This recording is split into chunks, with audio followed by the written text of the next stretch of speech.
লক্ষ্মীপুরে একটা ঘটনা ঘটছে। একটা লোকের 43 বছর থেকে তার জমি বেদখল, 3.5 একর। সেই জমিটা কোর্টের মাধ্যমে আজকে কোর্ট তাকে তার জমি বুঝাই দিচ্ছে, দখল করে দিতেছে। কোর্ট থেকে কোর্ট থেকে রায় আসছে, এর জন্য কোর্ট থেকে লোক আইসা যার জমি প্রকৃত মালিক যে তাকে বুঝাই দেওয়া হয়েছে। এখন এই ক্ষেত্রে কি হয়েছে, সেই জমির মধ্যে যে দখল করে আছে তার বাড়ি, মানে তার একটা বিল্ডিং করছে, সেই বিল্ডিংটা অবশ্যই সেখান থেকে সরাই ফেলাইতে হবে।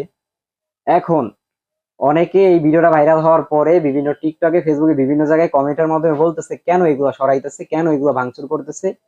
আচ্ছা, জায়গার বদলে কিন্তু জায়গাও দিয়ে দিতে পারে, একটা মানুষের এত ক্ষতি করা ঠিক না, এরকম কিন্তু কথাবার্তা বলতেছে। বিভিন্ন সময় দেখা যায়, দেখেন, যে জায়গাটা দখল করে আছে তার কিন্তু এত পরিমাণে অ্যাকাউন্ট, মানে টাকা পয়সা নাই, সে যে এই জমির বদলে আরেকটা জমি কিনা দিব, এগুলো কিন্তু নাই।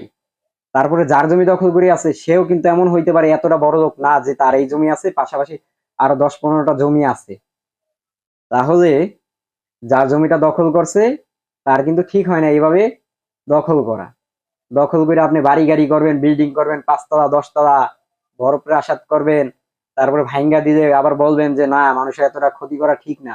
কিন্তু সেই লোক যে আজকে 43 বছর থেকে এই জমির জন্য ঘুরতেছে, তার জমি বেদখল আছে, সেইটা তো একবারও দেখলেন না। সেই জিনিসটা আগে দেখতে হবে। আমি কার জায়গা, কার জমি দখল করে বিল্ডিং করতেছি, আমি কেন করব অন্য জায়গা জমি দখল করে বিল্ডিং?